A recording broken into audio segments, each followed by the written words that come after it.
Sistem tanam paksa pemerintah kolonial Belanda. Pada masa kepemimpinan Johannes van den Bosch, Belanda memperkenalkan sistem tanam paksa.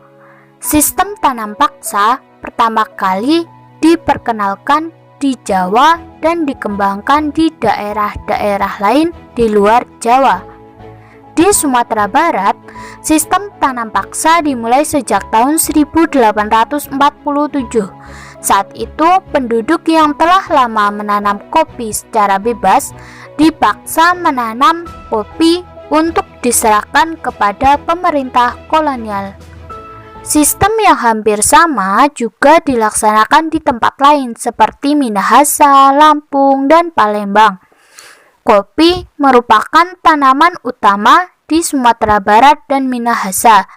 Adapun lada merupakan tanaman utama di Lampung dan Palembang. Di Minahasa, kebijakan yang sama juga kemudian berlaku pada tanaman kelapa. Selanjutnya kita akan membahas mengenai pelaksanaan tanam paksa. Pelaksanaan tanam paksa banyak terjadi penyimpangan, di antaranya sebagai berikut. Yang pertama, jatah tanah untuk tanaman ekspor melebihi 1/5 tanah garapan, apalagi jika tanahnya subur. Yang kedua, rakyat lebih banyak mencurahkan perhatian, tenaga, dan waktunya untuk tanaman ekspor sehingga banyak yang tidak sempat mengerjakan sawah dan ladang sendiri. Yang ketiga, rakyat yang tidak memiliki tanah harus bekerja melebihi 1/5 tahun. Yang keempat, waktu pelaksanaan tanam paksa ternyata melebihi waktu tanam padi atau 3 bulan, sebab tanaman-tanaman perkebunan memerlukan perawatan terus-menerus. Yang kelima, setiap kelebihan hasil panen dari jumlah pajak yang harus dibayarkan kembali kepada rakyat ternyata tidak dikembalikan kepada rakyat. Yang keenam, kegagalan panen tanaman wajib menjadi tanggung jawab rakyat atau petani. Adanya penyimpangan-penyimpangan pelaksanaan tanam paksa membawa akibat yang memberatkan rakyat Indonesia. Akibat penyimpangan pelaksanaan tanam paksa tersebut antara lain banyak tanah terbengkelai sehingga gagal panen, rakyat makin menderita, wadah penyakit merajalela, bahaya kelaparan melanda Cirebon, dan memaksa rakyat mengungsi ke daerah lain untuk menyelamatkan diri. Kelaparan hebat juga terjadi di Grobogan yang mengakibatkan banyak kematian sehingga jumlah penduduk menurun tajam. Tanam paksa yang diterapkan Belanda di Indonesia ternyata mengakibatkan aksi penentangan. Berkat adanya kecaman dari berbagai pihak, akhirnya pemerintah Belanda menghapus tanam paksa secara bertahap. Salah satu tokoh Belanda yang menentang sistem tanam paksa adalah Douwes Dekker dengan nama samaran Multatuli. Dia menentang tanam paksa dengan mengarang buku berjudul Max Havelaar. Edward Douwes Dekker menunjukkan tuntutan kepada pemerintah kolonial Belanda untuk lebih memperhatikan kehidupan bangsa Indonesia karena kejayaan negeri Belanda itu merupakan hasil tetesan keringat rakyat Indonesia. Dia mengusulkan langkah-langkah untuk membalas budi baik bagi Indonesia. Langkah-langkah tersebut adalah sebagai berikut. Yang pertama, dalam bidang pendidikan atau edukasi. Yang kedua, membangun saluran pengairan atau irigasi, dan yang ketiga, memindahkan penduduk dari daerah yang padat ke daerah yang jarang penduduknya atau transmigrasi. Peristiwa perlawanan terhadap Portugis. Setelah Malaka dapat dikuasai oleh Portugis pada tahun 1511, terjadilah persaingan dagang antara pedagang-pedagang Portugis dan pedagang di Nusantara. Portugis ingin selalu menguasai perdagangan, maka terjadilah perlawanan terhadap Portugis. Perlawanan tersebut antara lain sebagai berikut. Yang pertama, Sultan Ali Mahyad Shah tahun 1514 sampai 1528 berhasil membebaskan Aceh dari upaya penguasaan bangsa Portugis. Kemudian Sultan Alauddin Riyad Shah 1537 sampai 1568 berhasil menentang dan mengusir Portugis yang bersekutu dengan Johor.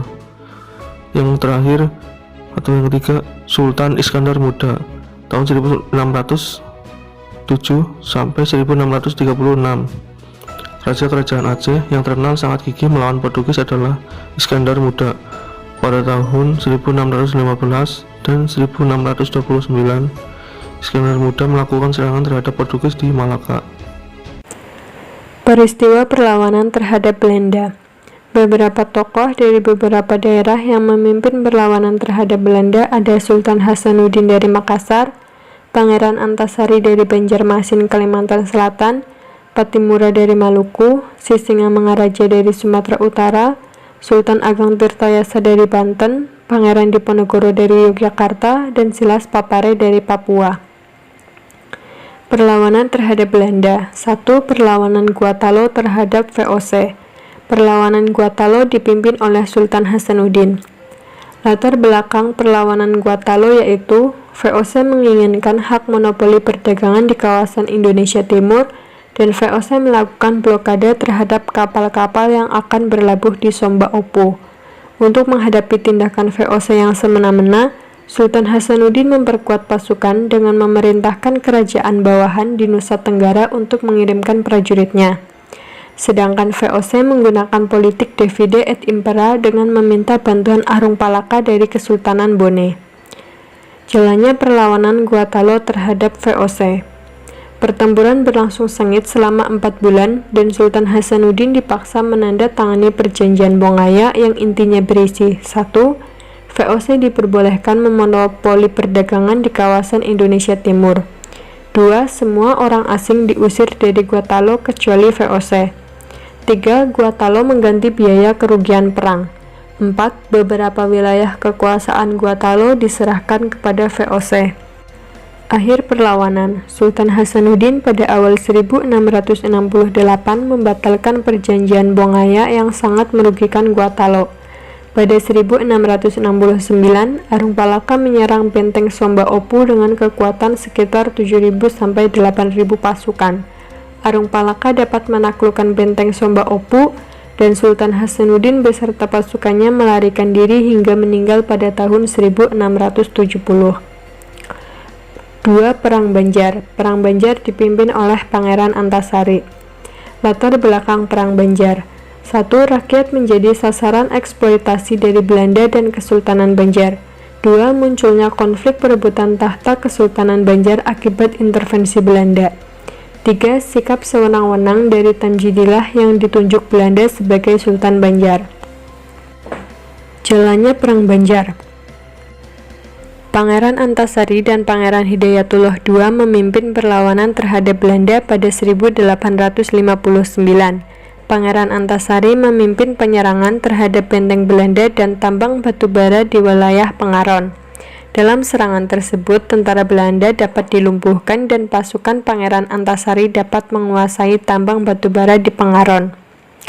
Pihak Belanda membalas serangan Pangeran Antasari dengan menawan keluarga Pangeran Hidayatullah II dan meminta Hidayatullah II untuk keluar dari persembunyiannya. Hidayatullah II secara terpaksa harus keluar dari persembunyiannya untuk menyelamatkan keluarganya. Namun, sesampainya di istana, Hidayatullah II ditangkap Belanda dan diasingkan menuju ke Cianjur. Pasca ditinggal Hidayatullah II, Pangeran Antasari tetap melanjutkan perlawanan. meliputi daerah-daerah di Kalimantan Selatan dan Kalimantan Tengah. Akhir Perang Banjar. Perang Banjar mulai meredup ketika Pangeran Antasari mengidap penyakit paru-paru dan cacar. Meskipun dalam keadaan sakit keras, keinginan Pangeran Antasari untuk menjadikan Kesultanan Banjar sebagai wilayah berdaulat tidak meredup. Pangeran Antasari meninggal pada Oktober 1862 dan menitipkan pesan kepada para pengikutnya untuk terus berjuang hingga titik darah penghabisan. 3. Perang Pattimura. Perang Pattimura terjadi di Maluku. Latar belakang Perang Pattimura. Latar belakang perlawanan masyarakat Maluku terhadap Belanda pada 1817 adalah tindakan monopoli perdagangan rempah-rempah yang dilakukan Belanda melalui pelayaran Hongi di Maluku. Timbulnya kesengsaraan Maluku karena kebijakan penyerahan wajib berupa penyerahan ikan asin, kopi, dan hasil laut lainnya kepada Belanda. Sikap Presiden Saparua yang memberlakukan masyarakat Maluku dengan sewenang-wenang. Jalannya perlawanan. Pada 14 Mei 1817, rakyat Maluku mengangkat Thomas Matulesi yang merupakan bekas tentara Korps Ambon dan menamainya sebagai Kapitan Pattimura. Pada 16 Mei 1817, operasi penyerangan pos-pos dan benteng Belanda di Saparua dimulai oleh Kapitan Pattimura dan pasukannya. Operasi tersebut berhasil merebut benteng Dürstedt dan menewaskan kepala residen Saparua bernama Vandenberg beserta pasukannya. Belanda berupaya untuk merebut kembali benteng Dürstedt dengan mendatangkan bantuan dari Ambon pada 20 Mei 1817. Upaya perebutan kembali benteng Dürstedt dan Saparua dapat digagalkan oleh Pattimura dan pasukannya. Akhir perlawanan.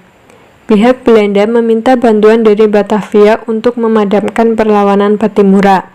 Pattimura dihianati oleh Raja Bowie dari Saparua dengan membocorkan informasi tentang strategi perang Pattimura dan rakyat Maluku, sehingga Belanda mampu merebut kembali Saparua.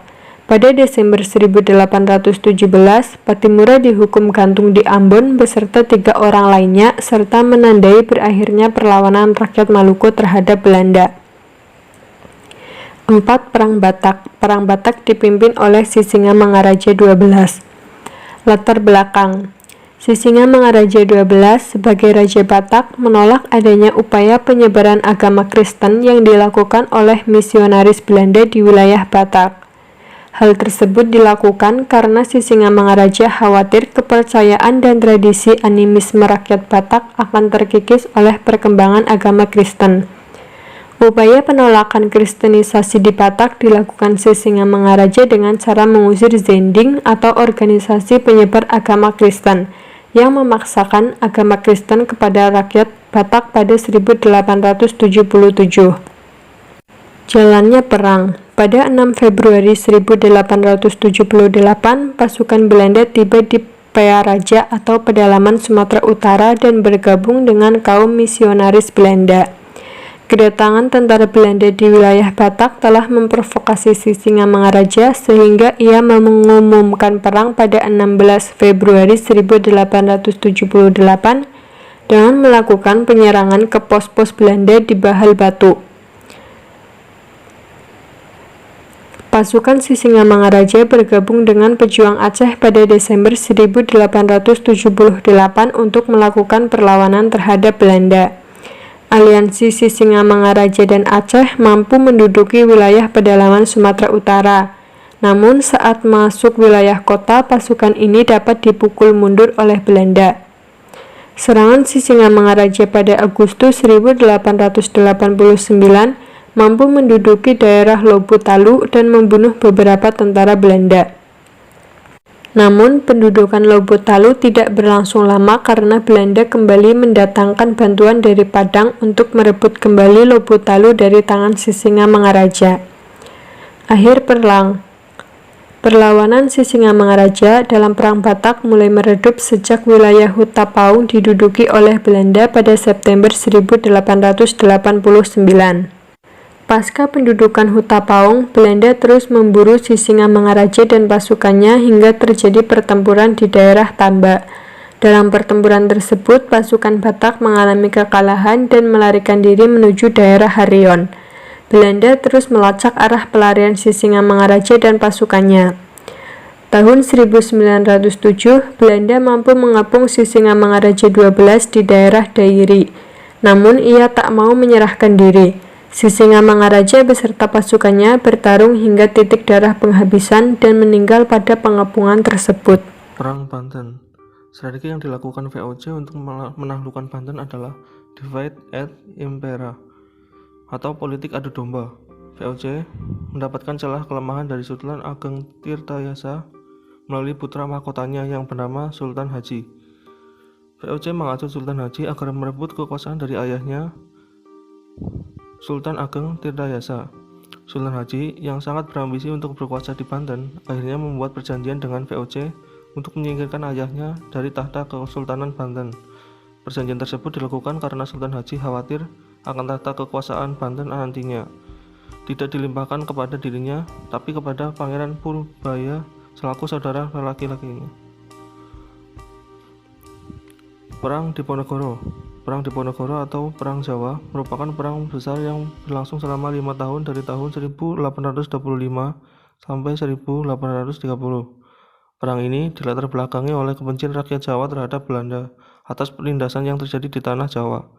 Sesuai dengan namanya, perang ini dipimpin oleh Pangeran Diponegoro yang merupakan pangeran dari Kesultanan Yogyakarta.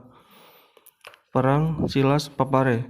Desember 1945, Silas bersama pemuda Irian tergabung dalam Batalion Papua berencana mengadakan pemberontakan.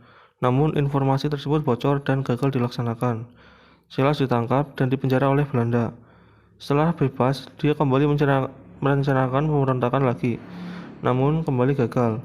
Berkat kelihayannya, Silas berhasil melarikan diri ke kota Yogyakarta dan membentuk Badan Perjuangan Irian pada Oktober 1949.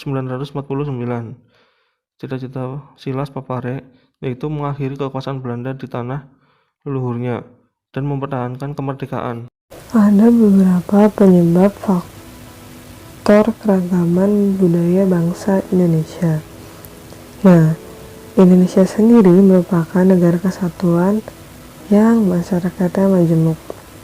Nah, bangsa Indonesia terdiri atas beberapa suku bangsa yang menyebar dari Sabang sampai Merauke, yang dimana Sabang berada di ujung Sumatera dan Merauke yang berada di ujung Papua. Nah, faktor yang pertama adalah faktor keturunan. Faktor keturunan ini yang pertama berdasarkan ras di Indonesia. Nah, ras Indonesia ini berdasarkan ciri-ciri fisiknya, masyarakat Indonesia dapat dibedakan menjadi 4 kelompok ras sebagai berikut. Yang pertama ada kelompok ras Papua Melazoid. Terdapat di Papua, Pulau Aru, Pulau Kai. Nah, ras yang kedua adalah ras Negroid, antara lain orang Semang di Semenanjung Malaka, orang Mikopsi di Kepulauan Andaman.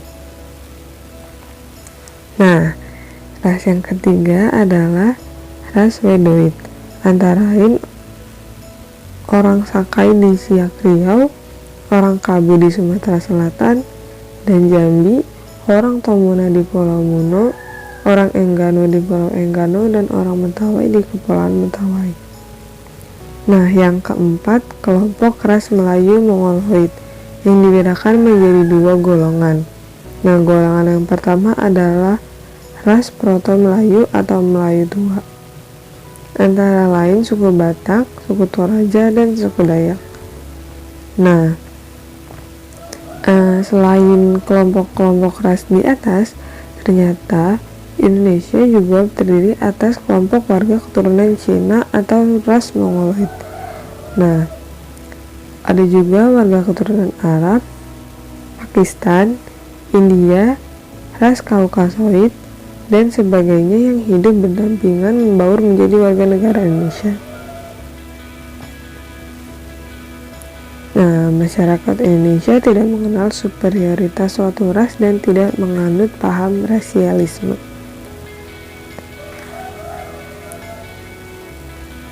Faktor keturunan yang kedua adalah suku-suku di Indonesia. Nah, masyarakat Indonesia yang majemuk terdiri atas beberapa suku bangsa atau etnis. Tiap-tiap suku bangsa memiliki bahasa dan adat istiadat secara berbeda-beda budayanya. Nah, di suatu daerah mungkin terdapat beberapa suku. Sebagai salah satu contohnya adalah suku Aceh yang berada di Pulau Sumatera dan suku Betawi yang berada di Pulau Jawa. Faktor penyebab keragaman bangsa Indonesia yang kedua adalah perbedaan kondisi geografis. Perbedaan kondisi geografis turut berdampak pada munculnya berbagai ragam mata pencaharian. Contohnya seperti perikanan, kehutanan, perdagangan, dan pertanian. Pada setiap bidang-bidang yang telah disebutkan tadi, mereka akan mengembangkan corak kebudayaan yang khas dan cocok dengan kondisi geografis lingkungan tempat tinggal masyarakat atau warga tersebut sesuai dengan tempat tinggalnya. Faktor yang ketiga adalah pengaruh dari kebudayaan luar. Bangsa Indonesia merupakan contoh bangsa yang terbuka. Keterbukaan ini dapat dilihat dari besarnya pengaruh asing dalam membentuk keberagaman masyarakat di seluruh wilayah Indonesia. Pengaruh asing yang pertama adalah ketika orang-orang dari Cina, India, Arab, kemudian disusul oleh orang-orang dari Eropa. Bangsa-bangsa tersebut datang dengan membawa kebudayaan masing-masing yang menjadi salah satu faktor penyebab keragaman budaya bangsa Indonesia. Nah, pada setiap pulau terdapat suku-suku yang beragam.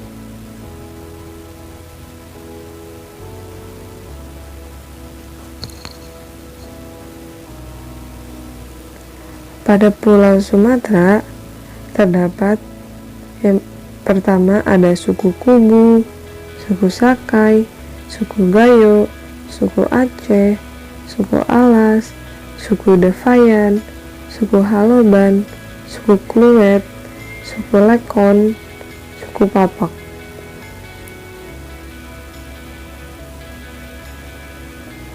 Nah, di Pulau Jawa terdapat suku Betawi, suku Sunda, suku Jawa, suku Tionghoa, suku Baduy, suku Bawean, suku Tengger, suku Osing, suku Madura, suku Samin.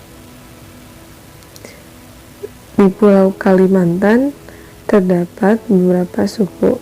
Yang pertama ada suku Dayak, suku Banjar, suku Kutai, suku Berau, dan suku Pasir. Di Bali terdapat dua suku, yaitu suku Bali dan suku Loloan. Di Nusa Tenggara terdapat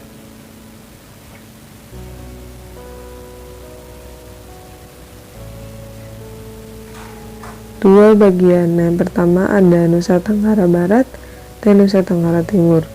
Nusa Tenggara Barat terdapat beberapa suku. Yang pertama suku Sasak, yang kedua suku Bima, dan suku Sumbawa. Kemudian di Nusa Tenggara Timur ada suku Boti, suku Bunak, suku Manggarai, suku Sika, suku Sumba, dan suku Rote. Dan juga ada suku Flores. Nah, di Pulau Sulawesi terdapat beberapa suku. Yang pertama ada suku Gorontalo, suku Minahasa, suku Mongondo, suku Sangir, suku Bungku, suku Balantak, suku Tolaki, suku Luwu, suku Makassar, suku Bugis, suku Toraja.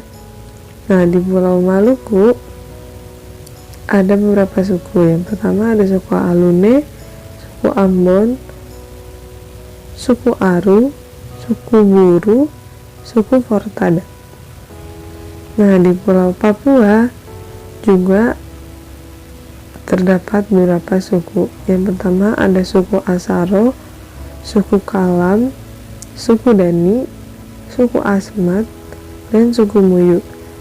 Dan masih banyak suku-suku lain yang terdapat di masing-masing pulau. Sekarang, coba kalian sebutkan suku-suku apa saja yang dapat kalian ambil dari penjelasan yang telah disebutkan. Ayo persiapkan diri dan dengarkan baik-baik karena kita akan masuk ke sesi kuis. Kuis soal nomor 1. Tanam paksa terjadi pada masa kepemimpinan. 2. Sebutkan 2 penyimpangan yang terjadi pada saat pelaksanaan tanam paksa. 3. Sebutkan akibat penyimpangan pelaksanaan tanam paksa. 4. Siapakah nama samaran Douwe Dekker? 5.